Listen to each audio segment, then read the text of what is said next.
Hello everyone, welcome to the smart eyes foundation. आज हम लोग डिस्कस करने वाले हैं 20 जून 2024 का current affairs. This is our team and these are all the topics that we are going to discuss today. और इसका पीडीएफ अगर चाहिए तो आप हमारे टेलीग्राम चैनल से डाउनलोड कर सकते हो, जिसका लिंक आपको मिलेगा डिस्क्रिप्शन बॉक्स में। तो स्टार्ट करते हैं। First topic of the day, recent snowfall update in the Hindu Kush Himalayas. Hindu Kush Himalayas region में स्नोफॉल अपडेट की बात हो रही है। तो जाहिर सी बात है, ये कहाँ आएगा? GS1 में। और कहाँ आएगा? GS3 में।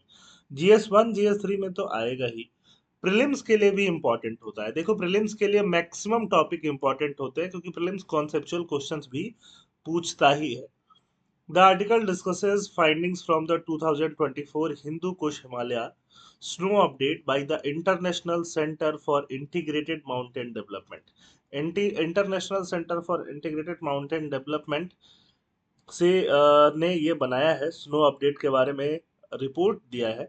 पहले तो हम बात करते हैं कि स्नो परसिस्टेंट करके एक टर्म है। स्नो परसिस्टेंस का मतलब क्या होता है? Snow persistence refers to the duration that snow remains on the ground. Snow जैसे गिरा ग्राउंड पे है ना, स्नो कितने देर रहा ग्राउंड पे? 1 महीने रहा, 2 महीने रहा, 6 महीने रहा, 9 महीने रहा। तो इसको हम लोग क्या बोलते हैं? स्नो परसिस्टेंट बोलते हैं। और ICIMOD ये एक बॉडी है, एक regional knowledge development and learning centre है, जिसको बोलते हैं international centre for integrated mountain development, ICIMOD। तो ये बात करता है हिंदू कुश और बाकी के बारे में, इसी ने ये डेटा जारी किया है। अब आगे वापस आते हैं, इंपॉर्टेंस क्या है स्नो मेल्ट का? Snow melt from the HKH मतलब Hindu Kush Himalayas mountain is the primary source of water for the regions 12 major river basin. Major river basin का मतलब कौन सा हो गया? गंगा। मेजर रिवर बेसिन का मतलब कौन सा हो गया? ब्रह्मपुत्रा। और कौन सा हो गया? इंडस। ऐसे करके 12 मेजर रिवर बेसिन का जो पानी सप्लाई होता है, वो हिंदू कुश हिमालय रीजन से ही होता है। जो आइस मेल्ट होता है, स्नो मेल्ट होता है, उस स्नो मेल्ट से 23% of the annual run of होता है रिवर बेसिन के वाटर का। तो इस वाटर से ह्यूमन पॉपुलेशन जो नीचे की साइड में रहती है और इकोसिस्टम जो है वो काफी तरीके से पोषित किया जाता है, सपोर्ट किया जाता है। अब ये देख लो, ये ग्रीन जो आप देख रहे हो, यही रीजन को हम लोग क्या बोलते हैं? हिंदू कुश हिमालयन रीजन बोलते हैं, है ना। जो आपको अफगानिस्तान तक मिलेगा, अफगानिस्तान तक फैला हुआ मिलेगा, और इधर पूरा चाइना वाइना और म्यांमार पूरे इलाके में फैला हुआ मिलेगा, जिसको हम लोग हिंदू कुश हिमालयन रीजन बोलता है। कंट्रीज कौन सी आती है हिंदू कुश हिमालयन में? अफगानिस्तान, अफगानिस्तान आएगा, और कौन सा आएगा? पाकिस्तान। अफगानिस्तान पाकिस्तान के अलावा इंडिया, इंडिया के अलावा चाइना, चाइना के अलावा नेपाल भूटान तो इंडिया के पास ही है, बांग्लादेश भी है, और साथ साथ में एक और कंट्री जो आएगी वो क्या आएगी? म्यांमार। ये सारे कंट्रीज में हिंदू कुश हिमालयन फैला हुआ है। इसको वाटर टावर ऑफ एशिया कहते हैं। टावर मतलब ये हाइट पे है, और सारे जो मेजर रिवर सिस्टम है उनको सपोर्ट करता है, इसीलिए वाटर टावर ऑफ एशिया भी इसको बोलते हैं। 8 to 10 क्रिटिकल रिवर सिस्टम को ये सपोर्ट करता है। हाइड्रोलॉजिकल इंपॉर्टेंस क्या है? वाटर सप्लाई, जिसकी बात तो हम लोग कर ही रहे हैं। पॉपुलेशन पे impact, 240 million people in the HKS region depend on this river basin directly। इस रिवर बेसिन के पानी पे डिपेंड करता है। एग्रीकल्चर, ह्यूमन सेटलमेंट, इंडस्ट्री, सब चीजें इस पे सपोर्ट करती है ना। ठीक है, तो यही इसका ग्लोबल सिग्निफिकेंस भी है जब हम बात करें HKH हिंदू कुश हिमालय रीजन की। अब बात करते हैं रिपोर्ट के बारे में। स्नो अपडेट का क्या रिपोर्ट आया है? The report analyse data spanning from 2003 to 2024। 20 सालों का डेटा ये लेके आया, 20-21 साल का। इसमें स्नो लेवल का जो फ्लक्चुएशन हुआ है, खासकर नवंबर से लेकर के अप्रैल तक। नवंबर के बाद आइस बढ़नी शुरू हो जाती है, ठंडा बढ़ना शुरू हो जाता है, और अप्रैल तक बढ़ता है। तो ये स्नो एक्युमुलेशन का टाइम होता है। इस टाइम पे क्या एक्युमुलेट होता है? स्नो। तो इसी का एनालिसिस दिया हुआ है। Impact in river basin, in 2024, there was a significant decrease in snow persistence across several key river basin। Several की रिवर बेसिन में क्या था? सिग्निफिकेंट डिक्रीज था स्नो का। जैसे गंगा रिवर बेसिन में, गंगा में अगर हम 22 साल की बात करें तो 17% लॉन्ग टर्म एवरेज से स्नो कम है। ब्रह्मपुत्रा में ऑलमोस्ट 15% रिडक्शन है। इंडस में ऑलमोस्ट 23 से ज्यादा परसेंट स्नो का डिक्लाइन है। तो ये सब स्नो डिक्लाइन इससे देखने के लिए मिलते हैं जो डेटा आया है। और क्या चीजें हैं, अमू दरिया करके रिवर बेसिन है जिसमें 28% से ऊपर का डिक्लाइन है। हेमलैंड रिवर में 32% का रिडक्शन है। तो इतना रिडक्शन है, ये सारा स्नो जो परसिस्टेंस है उसमें रिडक्शन बता रहे हैं। स्नो रिडक्शन किसका वजह क्या है? प्राइमरी रीजन जो ये रिपोर्ट बताती है वो प्राइमरी रीजन है weak western disturbance. Western disturbance क्या होता है? जैसे मेडिटेरेनियन सी आपने देखा होगा मैप पे, मेडिटेरेनियन सी हो गया, कैस्पियन सी हो गया, ब्लैक सी हो गया, ये जो रीजन है ना, यहाँ पे वेस्टर्न डिस्टरबेंसेज ओरिजिनेट होते हैं और ओरिजिनेट होके ये प्रेसिपिटेशन लेके आते हैं इंडियन रीजन में, हिंदू कुश हिमालयन रीजन में, खासकर किस टाइम पे? विंटर के टाइम पे। तो ये वेस्टर्न डिस्टरबेंसेस जो थी ये वीक हो गई थी, तो हिंदू कुश हिमालयन रीजन में बहुत ज्यादा वो स्नोफॉल ला ही नहीं पाई, रेनफॉल ला ही नहीं पाई। तो रेनफॉल नहीं ला पाई तो यहाँ भी स्नोफॉल भी क्या हो गया? वीक हो गया। ग्लोबल वार्मिंग का इन्फ्लुएंस तो है ही, अल नीनो, ला लीना, इन सब के चेंजिंग पैटर्न, अल नीना और ना लीना के बारे में आप लोगों ने ज्योग्राफी में डिटेल में पढ़ा ही होगा। This phenomena which occurs across tropical Pacific ocean. El Nino और ना लीना कहाँ होता है? पैसिफिक ओशन के साइड में ये होता है, ये भी डिस्टर्बेंसेस से अफेक्ट होता है ना। अब देखो ये वेस्टर्न डिस्टर्बेंसेस को और अच्छे से समझते, ये रहा मेडिटेरेनियन सी। मेडिटेरेनियन सी के आसपास जो क्लाउड्स बनते हैं वो क्लाउड्स ट्रांसपोर्ट होके कहाँ आते हैं? पाकिस्तान, अफगानिस्तान, इंडिया, ये हिंदू कुश हिमालयन रीजन में आते हैं। अगर वेस्टर्न डिस्टर्बेंसेज ही वीक हो जाएगा तो इधर विंटर के साइड में रेनफॉल इंडिया में क्या हो जाएगा? वीक हो जाएगा। और रीजन क्या है? हाई सी सरफेस टेम्परेचर, सी का जो सरफेस है उसका टेम्परेचर हाई रहना। ये सारी वजह थी कि जिसकी वजह से विंटर प्रेसिपिटेशन इंडिया में और हिंदू कुश हिमालयन रीजन में काफी कम हुआ है। Climate change concern, climate change का कंसर्न क्या है? देखो पेरिस क्लाइमेट एग्रीमेंट में हमने क्या बोला है? पेरिस एग्रीमेंट में हमने बोला है कि प्री इंडस्ट्रियल लेवल से हमें टेम्परेचर राइज को 1.5 डिग्री सेल्सियस तक रोकना है। बट ये रिपोर्ट कहता है 1.5 डिग्री सेल्सियस तक भी रोकना हमारे लिए फायदेमंद नहीं होगा, और कम पे रोकना चाहिए। क्योंकि एवरेज टेम्परेचर राइज कितना होगा? 1.5। रीजनल टेम्परेचर राइज और ज्यादा भी हो सकता है। तो इस हिंदू कुश हिमालयन जो रीजन है वहां पे जो स्नो वगैरह मेल्टिंग होगा वो ऐसे भी होने लग जाएगा।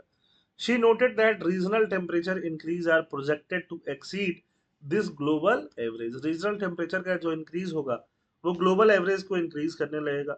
सिग्निफिकेंट थ्रेट आने लगेंगे to delicate balance of Hindu Kush Himalaya region. Higher snow persistence in 2024। 2024 में है स्नो परसिस्टेंस क्या आया हायर, वो समझते हैं। Conditions in China's yellow river basin, China के येलो रिवर बेसिन में क्या कंडीशंस है? Impact of east Asian winter monsoon, east Asian winter monsoon की बात करें है ना, तो ईस्ट एशियन विंटर मानसून के बारे में वहां तो चाइना के येलो रिवर बेसिन में स्नोफॉल तो बढ़ ही गया, नॉर्मल से क्या हो गया? बढ़ गया, क्योंकि वहां पे क्या था? स्नोफॉल ज्यादा हुआ था एक तरह से। मेट्रोलॉजिकल फैक्टर क्या बोलते हैं? Yellow river basin benefit from east Asian winter monsoon, east Asia के जो विंटर मानसून से उस पर बेनिफिट हुआ। वहां पे cold dry air mass Siberia और मंगोलिया से भी आई और वहां पे जो स्नोफॉल हुआ है वो ज्यादा हुआ। ये रीजन से आप यहाँ पे देख सकते हो, ये रीजन से आप यहाँ पे देख सकते हो। Interaction of air masses, air mass कैसे इंटरेक्ट करते हैं ये आपको पता है। when this cold air interact with moist air from the Pacific Ocean and other region, it create favorable condition for snowfall। Cold air और मॉइस्ट एयर इंटरेक्ट करते हैं तो स्नोफॉल का फेवरेबल कंडीशन बनता है, खासकर हाई ऑल्टीट्यूड पे। Eastern Himalaya में भी आपको सिमिलर इम्पैक्ट देखने के लिए मिलता है ना। अब बात करेंगे impact on India's river basin, India का जो रिवर बेसिन है गंगा ब्रह्मपुत्र इंडस पे क्या क्या इम्पैक्ट पड़ा, स्नो मेल्ट का क्या इम्पैक्ट पड़ा। Ganga river basin, snow melt contribute significantly to the water supply of the Ganga river basin, providing 10.3 of its water. Ganga river basin का 10.3% वाटर कहाँ से आता है? स्नो मेल्ट से आता है ना। ग्लेशियर मेल्ट कितना कंट्रीब्यूट करता है? 3.1%। ब्रह्मपुत्र में स्नो मेल्ट कितना कंट्रीब्यूट करता है? 13.2, और ग्लेशियर मेल्ट 1.8। इंडस में some snow melt 40% of the water produce देता है और ग्लेशियर 5%। तो स्नो मेल्ट जो है, स्नो जो गिरता है वो बहुत इंपॉर्टेंट हो जाता है। Impact of lower snow in 2024, snow कम हुआ उसका क्या इम्पैक्ट हुआ? Lower snowfall in 2024 may affect water availability, particularly in the Indus Basin, especially if there is reduced rainfall. अगर rainfall क्या है, reduced है early season में. लॉन्ग टर्म सोल्यूशन रिकमेंडेशन क्या है? रिफॉरेस्टेशन करो, ये तो हमेशा ही है. फॉरेस्ट ज्यादा लगाओ, पेड़ लगाने का बिड़ू. वेदर फोरकास्टिंग पहले से करके रखने का, अर्ली वार्निंग सिस्टम रखने का, इंफ्रास्ट्रक्चर को डेवलप करने का, पॉलिसी मेजर्स लेके आने का, developing water infrastructure, implementing policies to protect snowfall receiving areas. Snowfall receiving areas को क्या करना है? प्रोटेक्ट करना है. कम्युनिटी को इन्वॉल्व कराना है, रीजनल कोऑपरेशन कराना है, engaging local communities in decision making process and promoting regional cooperation. Regional cooperation को क्या करना है? प्रमोट करना है. Emissions reduction and climate action, emission में रिडक्शन का कोशिश करना है जितना हो सके. राइजिंग सी सरफेस को मिटिगेट करने की कोशिश करना है. उसके लिए पॉलिटिकल विल बहुत जरूरी है. पॉलिटिकल विल जैसे G20 कंट्रीज जो है, जो 81% एमिशन के लिए रिस्पॉन्सिबल है, उनको एमिशन रिडक्शन कराना बहुत ज्यादा जरूरत है. Understanding the role of snow melt in India's major river. अभी हमने समझा कि स्नो मेल्ट से इंडिया का मेजर रिवर, चाहे ब्रह्मपुत्रा की बात करो चाहे गंगा की बात करो, वो कितना ज्यादा इफेक्ट होती है. तो इसके वजह से फिर हम लोगों को क्लाइमेट चेंज और से रिलेटेड पॉलिसीज बनाने में और ज्यादा क्या मिलेगी? हेल्प मिलेगी. इम्प्लीमेंटिंग प्रोएक्टिव मेजर, वही reforestation, river weather forecasting, reduced emission, ये सारा काम करेंगे तो ही जाके हम थोड़ा सा सेफ फील कर सकते हैं. सेकेंड टॉपिक जो है वो रिफ्यूजीज के बारे में बात करता है ना. और जब कोई टॉपिक रिफ्यूजी के बारे में बात करे तो ऑब्वियसली ये एक ऐसे के टॉपिक के लिहाज से बहुत ज्यादा इंपॉर्टेंट बन जाता है. 20 जून को क्या था? 20 जून को वर्ल्ड रिफ्यूजी डे सेलिब्रेट हो रहा था. तो वर्ल्ड रिफ्यूजी डे के टाइम का ही ये टॉपिक है, यह आर्टिकल है. ये लिखा हुआ है मिस्टर शशि थरूर का. और मिस्टर शशि थरूर जाने जाते हैं अपने अलग अंदाज के लिए, अपनी शानदार इंग्लिश के लिए. तो इस आर्टिकल में भी आपको बहुत कुछ सीखने के लिए मिलेगा. और ये एक अपोजिशन के मेंबर ऑफ पार्लियामेंट है, तो यहाँ पे आपको थोड़ा गवर्नमेंट के अगेंस्ट भी स्टैंड देखने के लिए मिलेगा. तो ये एक इनका व्यू पॉइंट है, उसको इस हिसाब से इस आर्टिकल में समझा जाना चाहिए. कंटेक्स्ट क्या है? The article addresses India's current challenges, India का करंट चैलेंज एड्रेस करता है. And shortcomings in managing asylum seeker. Asylum seeker किसको बोलते हैं? आपने डंकी मूवी देखा ना शाहरुख खान का? तो ये लोग भी जाते हैं और कहाँ जाते हैं? यूके जाते हैं और वहां जाके असाइलम सीख कर रहे होते हैं. मतलब किसी दूसरी कंट्री से जो लोग किसी और कंट्री में चले आते हैं सेफ फील करने के लिए, तो उसी को बोलते हैं असाइलम सीकर. वो असाइलम सीख कर रहे होते हैं, है ना. उनको जगह चाहिए होती है, रहने का जगह चाहिए होता है. Due to absence of dedicated national asylum law, India में कोई भी डेडिकेटेड नेशनल असाइलम लॉ नहीं है. तो शशि थरूर बात करते हैं कि नेशनल असाइलम लॉ होना चाहिए. हमारा जो लॉ है वो सारे फॉरेनर को क्या बोल देता है? एलियन बोल देता है. जैसे कि मान लो कोई फॉरेनर मूवी शूट करने के लिए इंडिया आया तो वो भी क्या है? एलियन है. और कोई रिफ्यूजी इंडिया आ गया, है ना, रिफ्यूजी या फिर असाइलम सीकर इंडिया घुसा हुआ है, तो वो भी क्या है? इंडिया के लीगल सिस्टम के लिए एलियन है. तो इसमें कैटेगराइजेशन करना बहुत ज्यादा जरूरी हो जाता है, ये इंपॉर्टेंट है.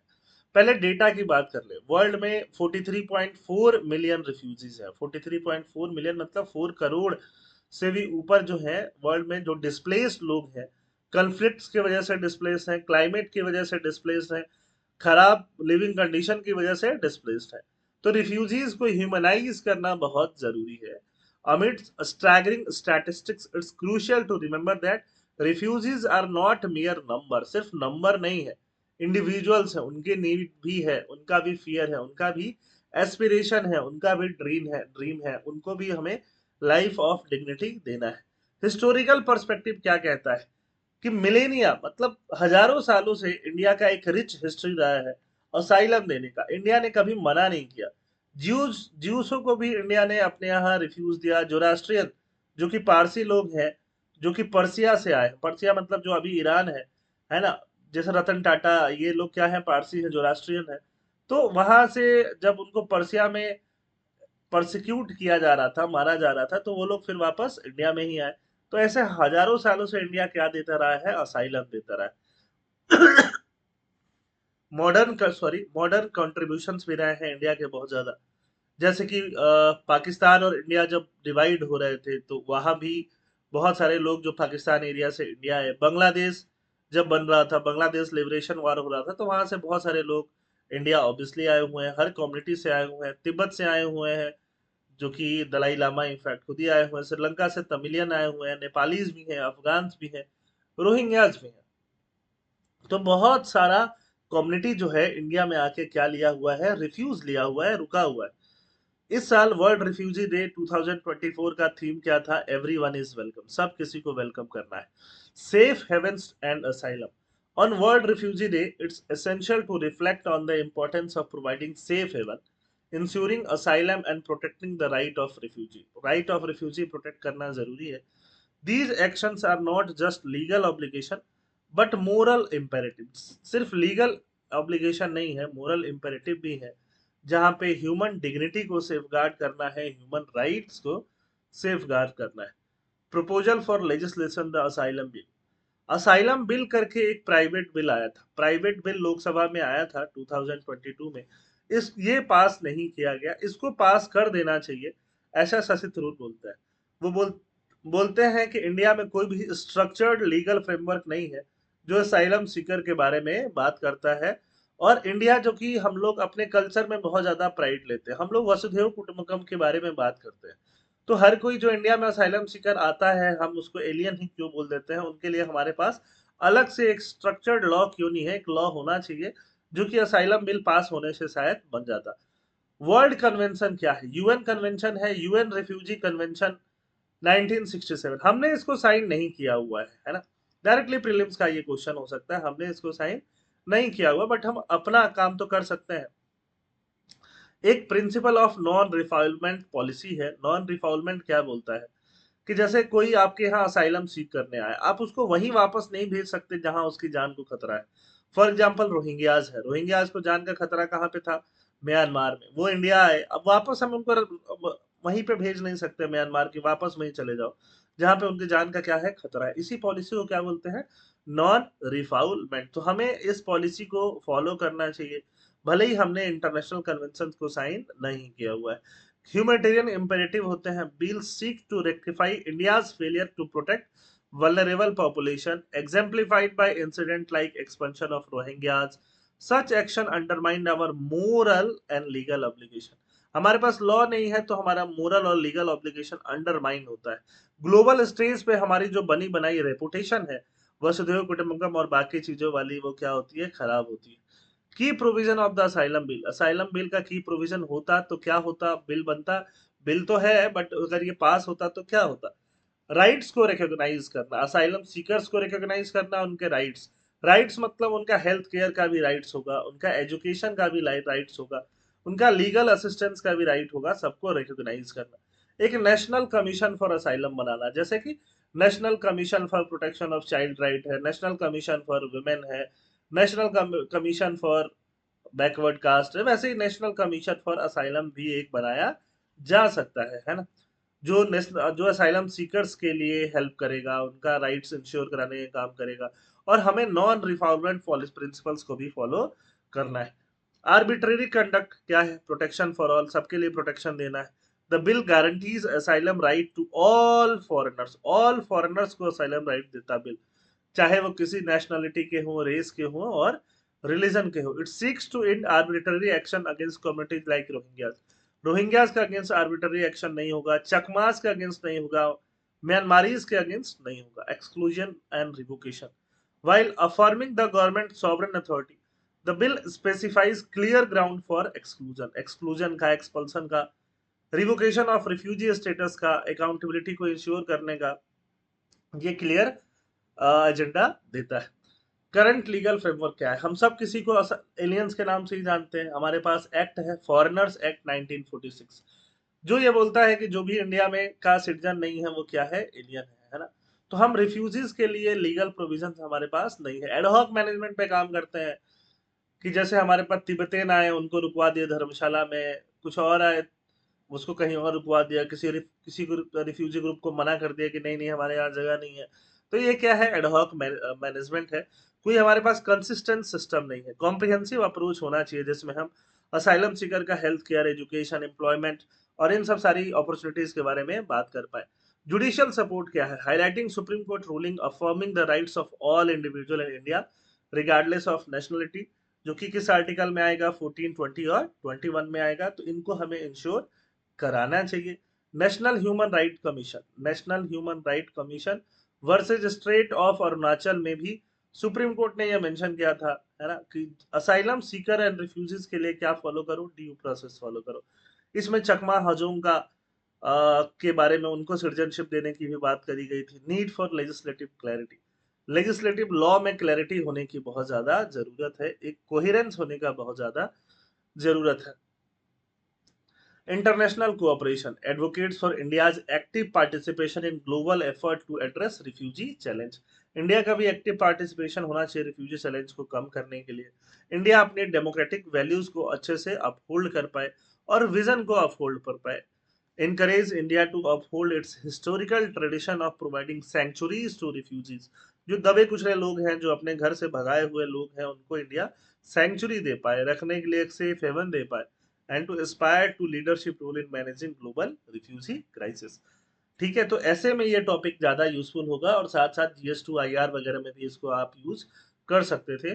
Third topic of the day की तरफ चलते हैं। ये क्या है? Tragic reality of train accident. Train accident बहुत ज्यादा बढ़ गया है, देख रहे हो ना। तो ट्रेन एक्सीडेंट बढ़ गया है, तो ये एक पॉलिसी के दृष्टिकोण से भी इंपॉर्टेंट है। इंफ्रास्ट्रक्चर GS पेपर 3 का पार्ट बनता है और रेगुलेशन वगैरह GS पेपर 2 का पार्ट बनता है। तो यहाँ पे हम दोनों के बारे में देखेंगे और इसमें कुछ कुछ टेक्नोलॉजी जो है वो प्रीलिम्स के लिए भी कारगर हो सकती है। तो अभी कंचनजंगा एक्सप्रेस जो है, रंगापानी में कोलिजन कर गया, दो ट्रेन आपस में कोलाइड कर गए, एक गुड्स ट्रेन आके एक जो पैसेंजर ट्रेन है उससे कोलाइड कर गई, तो इससे काफी जान गंवानी पड़ी। तो इसके बारे में ही ये पूरा आर्टिकल आपको एक्सप्लेन करता है। ये आर्टिकल बोलता है most train accident resulting in deaths are avoidable. बहुत सारे ट्रेन एक्सीडेंट जो होते हैं मोस्ट, वो अवॉइडेबल है। अवॉइडेबल है। Safety is integral to rail operation not an externality.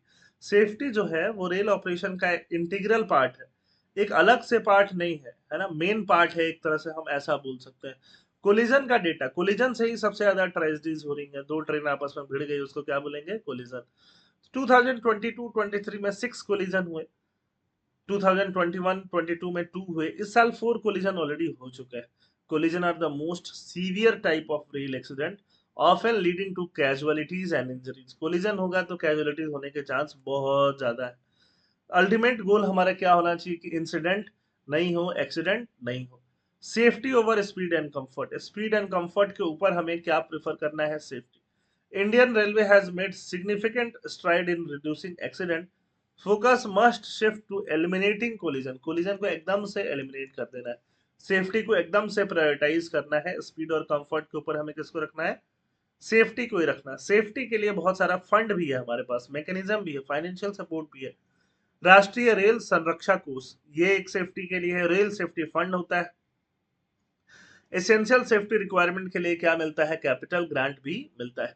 Capital allocation जो किया गया था रेलवेज के लिए, वो कितना किया गया था? 2.5 लाख करोड़ 2023-24 में किया गया। और 2024 और 25 में भी सपोर्ट्स है कि पैसे से जो भी रेल बजट है उससे रेलवे का एक्सपेंशन किया जाना है, कैपेसिटी को और ज्यादा ऑगमेंट मतलब बढ़ाया जाना है। डेडिकेटेड फ्राइट कॉरिडोर, जैसे फ्राइट मतलब गुड्स कॉरिडोर अलग होंगे, पैसेंजर कॉरिडोर अलग होंगे, स्पीड को और ज्यादा इंक्रीज किया जाना है। और रेलवे का रोल सिर्फ ऐसे ही नहीं है, रेलवे का रोल सोशल रोल भी है, ट्रांसफॉर्मेटिव रोल भी है। सोशल रोल मतलब कि पुअर लोगों को, पॉवर्टी वाले लोगों को, middle class, upper middle class, lower middle class लोगों को ये एक जगह से दूसरी जगह ले जाने का कैरियर है, ट्रांसफॉर्म भी कर रहा है लाइफ्स को। तो इसलिए रेलवे की तरफ अटेंशन हमेशा ज्यादा जाता है।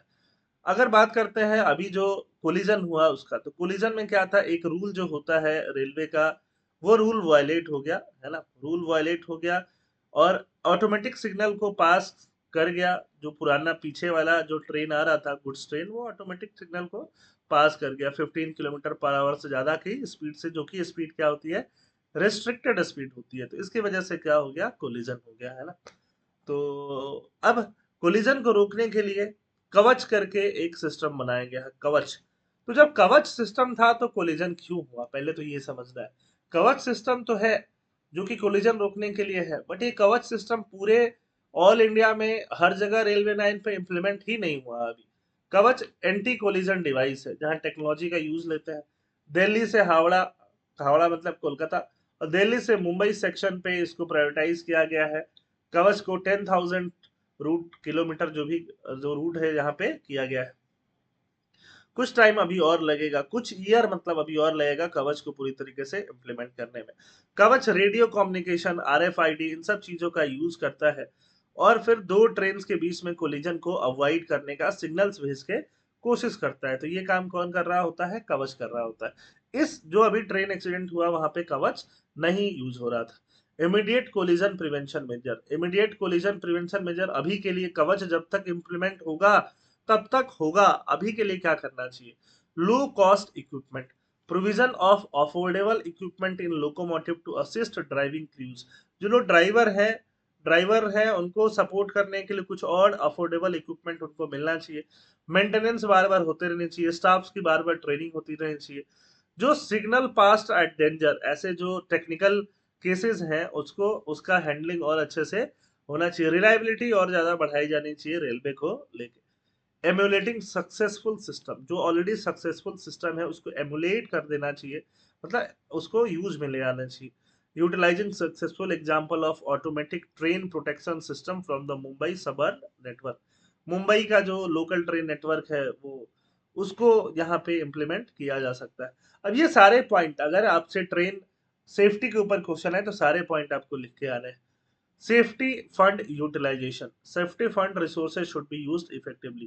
Despite limited surplus revenue, the appropriation from gross budget support to the RRSK and safety fund exceeded 50,000 crore, ensuring sufficient fund for safety related project. And internal outcome audit is essential for impact assessment. Internal outcome audit जो है वो काफी ज्यादा essential है। Safety performance comparison, safety performance comparison क्या है? Global safety record. Despite major collision, Indian railway boast one of the best safety record in terms of accident per million train kilometre. Indian railway जो बताता है कि हम अपना Indian railway का safety standard world में वन ऑफ द बेस्ट है, in fact European countries से भी बेस्ट है। ये डेटा देता है इंडियन रेलवे। इंडियन रेलवे बोलता है पर मिलियन ट्रेन किलोमीटर 2022 में हमारे एक्सीडेंट का रेट क्या है? 0.03 है, जबकि बाकी जगह एवरेज जो क्या है वो 0.39 है, 35 कंट्रीज का एवरेज। तो इंडियन रेलवे बोलता है कि हम लोग कम से कम एक्सीडेंट करते हैं। करते करते ही क्यों? करो ही नहीं। एक्सीडेंट को कम करने के लिए और रेलवेज में और क्या क्या चैलेंजेस है? रेलवेज 1 लाख जो किलोमीटर का ट्रैक है उसको फुली इलेक्ट्रीफाई करने के एकदम करीब पहुंच गया है ना। तो रेलवे में growth, passenger growth, freight traffic, cross subsidy mechanism से रेलवे फंड करता है। क्रॉस सब्सिडी मैकेनिज्म मतलब कि जैसे ट्रैफिक जो होता है, फ्राइट मतलब गुड्स ट्रेन जो होता है उन पे ज्यादा चार्जेस ले लिया जाता है और जो इंसान होते हैं उनको कम पैसे में भेजा जाता है ना।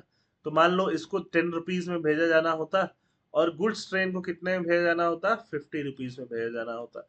तो रेलवे क्या करती है? 10 की जगह कितना ले लेती है? 5 रुपीज, और 50 की जगह कितना ले लेती है? 55। इसको क्या बोलते हैं? Cross subsidy. तो इंसान को जाने में क्या मिल गया? सब्सिडी मिल गया। Focus on collision prevention, collision prevention पे आगे रेलवे को फोकस करना चाहिए। Last topic of the day की तरफ बढ़ते हैं। Last topic of the day बात करता है India's rank 63rd on energy transition index. देखो, एनर्जी ट्रांजिशन मतलब एनर्जी, अभी हम कोल यूज कर रहे हैं, हाइड्रो पावर यूज कर रहे हैं, उससे ट्रांजिशन करके हम लोग अगर रिन्यूएबल एनर्जी पहुंचते हैं उसको बोलते हैं energy transition. Energy transition report कौन निकालता है या इंडेक्स कौन निकालता है? वर्ल्ड इकोनॉमिक फोरम निकालता है। इस साल इंडिया का रैंक कितना रहा? 63। डायरेक्टली जीएस पेपर 3 के लिए ये इंपॉर्टेंट हो जाएगा। The article discusses India's ranking and performance on the energy transition index release by world economic forum. The index evaluates how well countries are progressing toward an equitable, secure and sustainable energy system. यह index बताता है कि कितना तेज country progress कर रहा है किसकी तरफ? Equitable, secure and sustainable energy system की तरफ प्रोग्रेस हो रहा है। करंट न्यूज क्या है? India has been ranked 63 on the global energy transition index, जो कि किसने निकाला है? वर्ल्ड इकोनॉमिक फोरम ने। तो ये डेमोन्स्ट्रेट करता है सिग्निफिकेंट इंप्रूवमेंट किसमें? एनर्जी इक्विटी में, एनर्जी सिक्योरिटी में एंड सस्टेनेबिलिटी में। एनर्जी इक्विटी मतलब कि हर किसी को एनर्जी मिले, एनर्जी सिक्योरिटी मतलब एनर्जी पक्का ही मिले, और सस्टेनेबल एनर्जी मिले। तो इसमें इंडिया का रैंक 63 बहुत अच्छा तो नहीं है, बट धीरे धीरे इंडिया और अच्छा करने की कोशिश कर रहा है। First rank Sweden, Denmark, Finland, यही कंट्रीज आपको जनरली आपको टॉप पे मिलते हैं मोस्ट ऑफ द इंडेक्सेस में। चाइना का रैंक देखो, चाइना का रैंक भी 20 है, तो चाइना भी काफी अच्छा परफॉर्म कर रहा है। Despite the global trend where 83% of countries have regressed in at least one energy system performance, developing countries जैसे इंडिया, चाइना, ब्राजील ने क्या किया है, इंप्रूवमेंट दिखाया है। इंप्रूवमेंट दिखाने के लिए इंडिया ने क्या क्या इनिशिएटिव लिया है? एनर्जी इक्विटी, सिक्योरिटी, सस्टेनेबिलिटी, ये कीवर्ड्स हैं, याद रखना। क्लीन एनर्जी इंफ्रास्ट्रक्चर हमने इंट्रोड्यूस करने की कोशिश की है। अभी हमारा पावर जनरेशन में 42% क्या है, 42% रिन्यूएबल एनर्जी आ रहा होता है। Fourth largest renewable market globally कहाँ पे है, इंडिया में। क्लीन एनर्जी में हम बहुत ज्यादा इन्वेस्टमेंट कर रहे हैं। For example, annual investment in clean energy are nearing $10 billion, focusing on electric vehicle and green hydrogen production. हम कहाँ फोकस कर रहे हैं, ग्रीन हाइड्रोजन के प्रोडक्शन पे। चैलेंजेस एंड अपॉर्चुनिटीज क्या है? Coal dependency, both countries India and China heavy reliance on coal, दोनों कोल पे बहुत ज्यादा डिपेंड करते हैं, तो इमिशन कोयले से कार्बन डाइऑक्साइड का बहुत ज्यादा होता है। हमें एनर्जी ट्रांजिशन को बैलेंस करना पड़े। Globally the pace of energy transition है स्लोड। एनर्जी में ट्रांजिशन तो हो रहा है, बट वो क्या हो चुका है, स्लो हो चुका है। तो इसको ध्यान में रखने की जरूरत है। ग्लोबल पर्सपेक्टिव क्या है?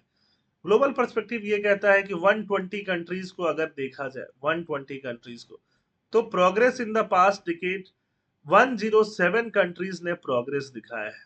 इमर्जिंग एंड डेवलपिंग कंट्रीज जैसे इंडिया और चाइना ने क्या दिखाया है, 8% इंप्रूवमेंट दिखाया है एनर्जी ट्रांजिशन इंडेक्स में।